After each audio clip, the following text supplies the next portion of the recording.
माई EDV में आपका स्वागत है। आइए हम बात करते हैं ऑल इंडिया बार एग्जामिनेशन के बारे में। ऑल इंडिया बार एग्जाम जो है बार काउंसिल ऑफ इंडिया नई दिल्ली के द्वारा संचालित परीक्षा है।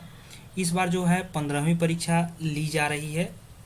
जो संभावित तिथि है परीक्षा तिथि वो 16 अगस्त 2020 है। जी हाँ, 16 अगस्त 2020 को ये 15वीं परीक्षा लेने जा रहा है बार काउंसिल ऑफ इंडिया।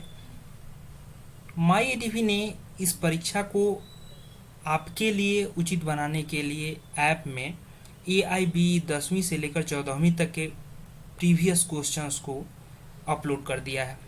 आप वहां से जाकर बड़ी आसानी से इन क्वेश्चंस को सॉल्व कर सकते हैं। आंसर के साथ उपलब्ध है ये पांचों सेट। अब आइए जानते हैं कि ये जो 15वीं परीक्षा है उसके लिए सिलेबस क्या प्रेस्क्राइब किया गया है। जो भी 14वीं और 13वीं की परीक्षा हुई है वो सेम सिलेबस AIB ने इस बार भी वही रखा है।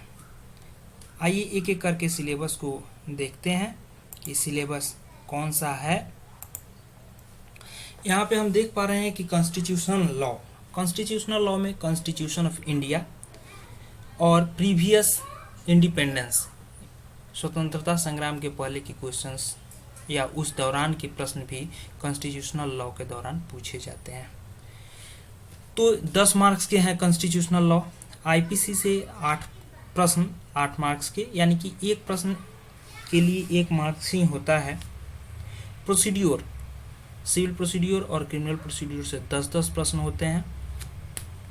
प्रोसीड्योर थोड़ा लंबा होता है इसलिए ज़्यादा प्रश्न है, और प्रोसीड्योर एक एडवोकेट को अच्छी तरह समझना भी चाहिए क्योंकि बिना प्रोसीड्योर के कुछ भी संभव नहीं है। उसी तरह हम लोग बात करें एविडेंस एक्ट की, तो एविडेंस एक्ट से भी ज़्यादा क्वेश्चंस हैं। 8 प्रश्न हैं एविडेंस एक्ट से। जो भी नया अमेंडमेंट होता है, नए अमेंडमेंट से क्वेश्चंस हमेशा ज़्यादा आते हैं। आगे बात करते हैं अल्टरनेटिव डिस्प्यूट रिड्रेसल और आर्बिट्रेशन एक्ट। आर्बिट्रेशन एक्ट के तहत आता है हम लोगों का लोक अदालत आता है। लोक अदालत से प्रश्न होते हैं, डायरेक्ट प्रश्न होते हैं, या फिर CPC से जो लोक अदालत में भेजा जाता है, जैसे 89 की कार्रवाई होती है, तो इससे मिलते जुलते प्रश्न पूछे जाते हैं। कई बार क्वेश्चंस जो होते हैं कॉम्प्लेक्स होते हैं। आपको ये मुश्किल करना मुस्लिम किल हो जाएगा कि ये किससे हैं, CPC से हैं या फिर कॉन्स्टिट्यूशन से हैं या फिर किसी अदर से। तो उसको हमको ध्यान में नहीं रखना है, हमको सब कुछ को लेके पढ़ना है। जैसे हम लोग सब कुछ पढ़ेंगे, एक बार पढ़ लेंगे तो कहीं से भी क्वेश्चन आए हम सॉल्व कर सकते हैं। वैसे भी ओपन बुक एग्जाम है। कन्फर्मेशंस के लिए बुक आप देख सकते हैं, बैरेक्स देख सकते हैं। आगे चलते हैं तो फैमिली लॉ। फैमिली लॉ से 8 प्रश्न हैं। मेनली हिंदू और मुस्लिम लॉ है फैमिली लॉ में। हिंदू लॉ में मेंटेनेंस, मैरिज, एडॉप्शन, और मैरिज में भी है डाइवोर्स, रेस्टिट्यूशन, ETC से क्वेश्चंस आते रहते हैं। पब्लिक इंटरेस्ट लिटिगेशन से 4 क्वेश्चंस हैं। एडमिनिस्ट्रेटिव लॉ से 3 क्वेश्चंस हैं। प्रोफेशनल एथिक्स, प्रोफेशनल मिसकंडक्ट जो BCI रूल्स में है उससे 4 प्रश्न होते हैं। साथ ही साथ इसमें इंक्लूडिंग है एडवोकेट एक्ट। तो ये हो गए हमारे क्वेश्चंस जो कि 69 कवर करते हैं। अब आगे जब हम लोग देखते हैं कंपनी लॉ से 2 प्रश्न हैं। कंपनी का एस्टेब्लिशमेंट पूछा जाता है, public limited company, private limited में डिफरेंस पूछा जाता है, उनके डायरेक्टर्स की संख्या पूछी जाती है। नॉर्मल क्वेश्चंस होते हैं ताकि एक व्यक्ति बड़ी आसानी से उसको समझ जाए। इन्वायरमेंटल लॉ में एयर एक्ट और ये वाटर एक्ट से क्वेश्चंस होता है, या किसी और से भी हो सकता है। क्योंकि वर्ड जो लिखा होता है वर्ड पे ध्यान देने की ज़रूरत है, न कि एक्ट पे। वर्ड लिखा है इन्वायरमेंटल, तो इन्वायरमेंट से रिलेटेड जो भी एक्ट आते हैं मेनली नए क्वेश्चंस को पूछे जाता है। अब जैसे साइबर लॉ की बात करते हैं, दो प्रश्न है इसमें। IT एक्ट से प्रश्न पूछे जाते हैं, जो भी लास्ट अमेंडमेंट होता है उससे पूछे जाते हैं। लेबर इंडस्ट्रियल लॉ में 4 प्रश्न है।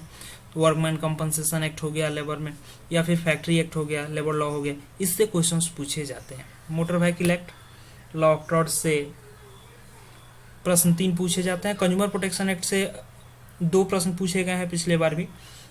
कंज्यूमर प्रोटेक्शन एक्ट लॉ को चेंज किया गया है 1986 को बदलकर 2019 में नया कंज्यूमर प्रोटेक्शन एक्ट लाया गया है, जिसमें बहुत सारे चेंजिंग किए गए हैं, बहुत सारे सेक्शंस को जोड़ा गया है, कंज्यूमर का डिफिनीशन चेंज किया गया है।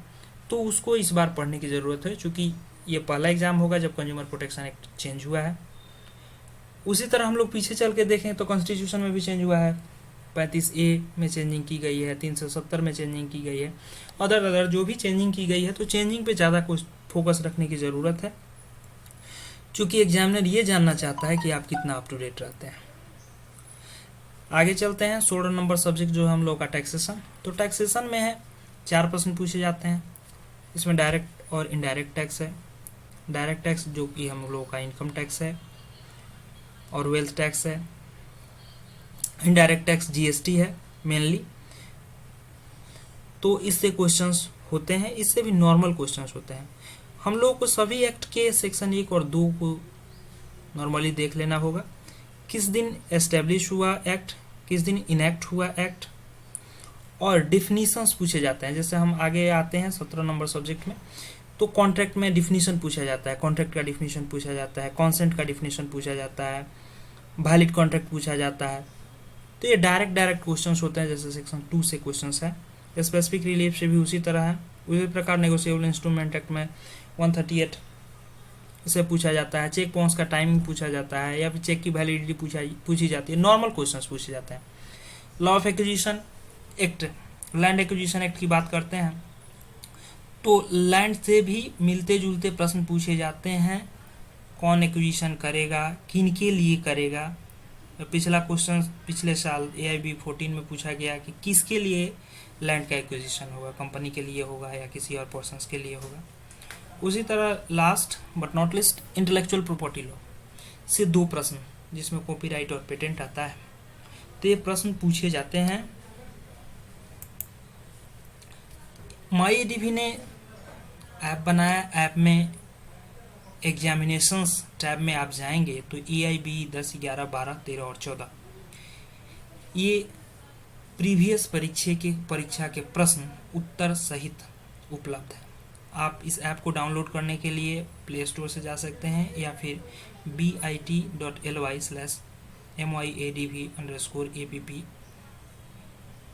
से भी डाउनलोड कर सकते हैं, या फिर QR कोड को स्कैन करके भी आप डाउनलोड कर सकते हैं। हमें उम्मीद है कि आप इस ऐप को डाउनलोड करें, और डाउनलोड करके सभी क्वेश्चंस कवर कर लेते हैं, तो आने वाली 16 अगस्त 2020 की परीक्षा में आपको बहुत ही सहायता मिलेगी, और आप इन प्रीवियस क्वेश्चंस की मदद से हमको लगता है कि 10 से 20 प्रश्न बड़ी आसानी से कर पाएंगे। तो यहाँ तक वीडियो को देखने के लिए बहुत बहुत धन्यवाद। आप डाउनलोड करें ऐप, रेटिंग करें, कमेंट करें, क्योंकि आपके फीडबैक के अनुसार ही हम हमेशा चेंजिंग के लिए तैयार रहते हैं। बहुत बहुत धन्यवाद।